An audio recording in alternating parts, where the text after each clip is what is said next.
One day remains until the release of Stalker 2. Today, Nvidia published new gameplay footage of Stalker 2 that hasn't been shown anywhere else. I must say the game reminds me a bit of Dark Souls or Elden Ring in certain moments. But seriously, here are some new screenshots, materials, and most importantly, information from those who have already played, curious facts, observations, and amusing discoveries from early players. I'm sure it will be interesting because today, we're learning a lot of new things. This is still puzzle, and if you haven't subscribed yet, you should. Starting tomorrow, the channel will have daily videos with Stalker 2 secrets. The information comes from the Discord channel where the developers answer questions, as well as some Reddit threads where people have already played. Sometimes I'll present the info in a Q&A format, and sometimes as plain facts. So, let's begin with the questions and answers. Will Stalker squads move around the zone or just stay in one place? They can wander around the zone if they want to. Will the A-Life system include trading? Will Stalkers find and sell artifacts? Yes, they will. How often will emissions occur? How do emissions affect the world and gameplay? They will happen from time to time. Emissions will kill everything alive and turn the sky red. You'll need to stay in a safe place. Will it be possible to sleep until morning if there's no planned activity at night? Yes, you can skip time by sleeping. Do personal stashes work like ender chests in Minecraft? Will items stored there be accessible in any safe zone or only in the stash where they were left? This is the third example describing how our stashes work. Think of them as ender chests.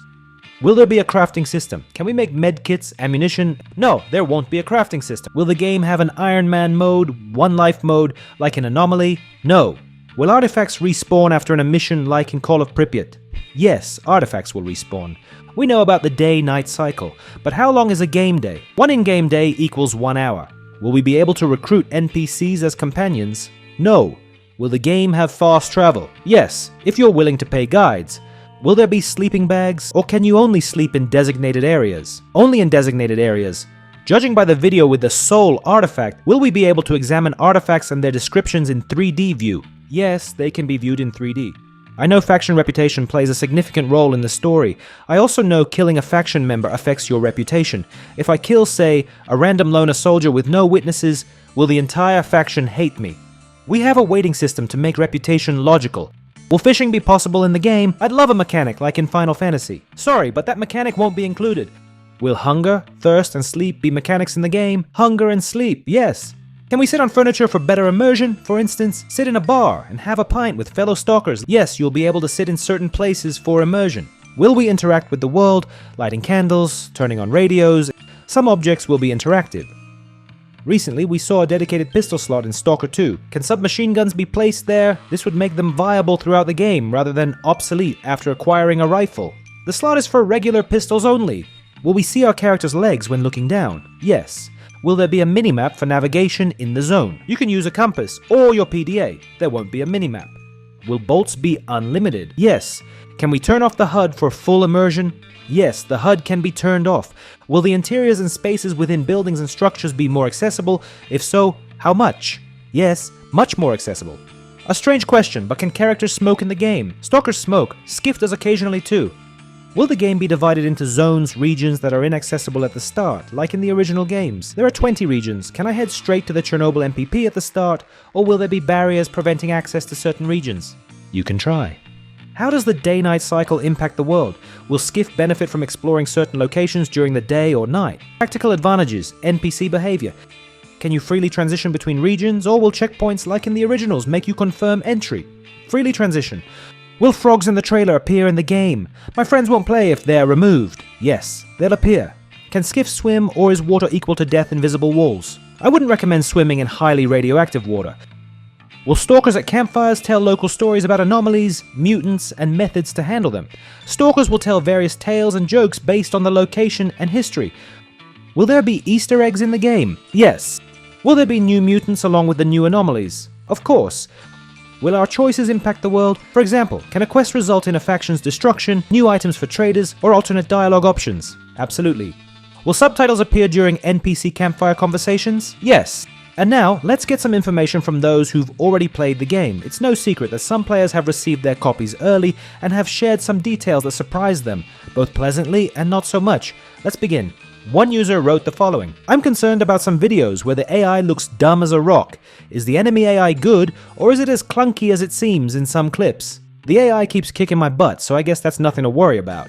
Are they beating you just because of good aim, or are they actually quite smart, flanking, using grenades? I think it's mostly their really accurate shooting, but I haven't fully figured it out yet. Dogs flank you, and they're very hard to catch. I don't think anyone will have issues with the AI being too easy.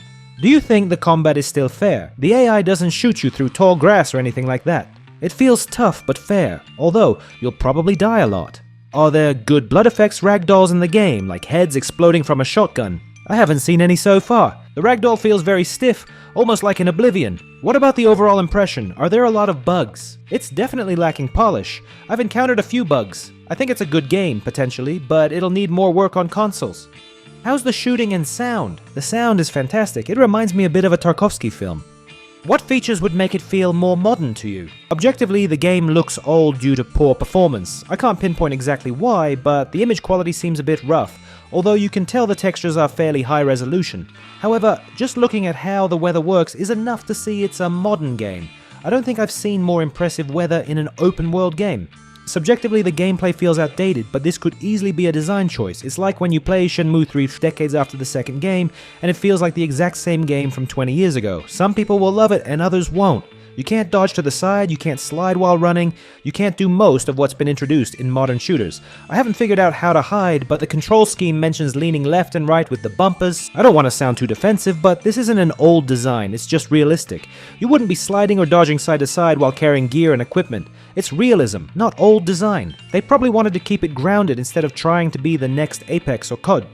How does the difficulty compare to something like Far Cry, and what difficulty options are there? I heard the Stalker games are quite hard, so I was thinking of playing on an easier difficulty. It's much harder than Far Cry, but for some reason it reminds me a little of Far Cry 2, but just a bit.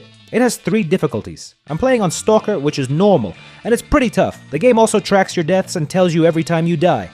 From your perspective, what do you think about performance, resolution, and the fun factor?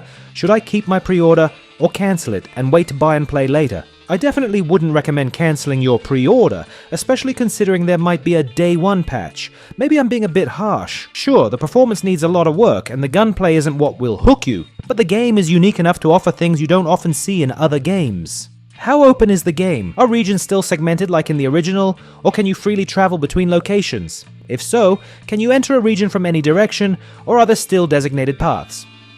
It's quite open. Think of something like Far Cry. I've only been in one zone, but apparently you can move around quite freely. How does the game run on Series X? Unfortunately, not great. It's definitely not smooth. I'm playing on performance mode. The graphics look just like the images posted by the thread creator. They appear a bit grimy, if that makes sense. However, the weather effects are stunning, trees swaying in the wind and such. And I think that's all for today. Tomorrow we'll get to try the game ourselves, and I can't wait for that moment. What do you think about all this? Write in the comments, and don't forget to subscribe to the channel so you don't miss future videos with secrets and Easter eggs. This has been Puzzle, and I'll see you in the next video.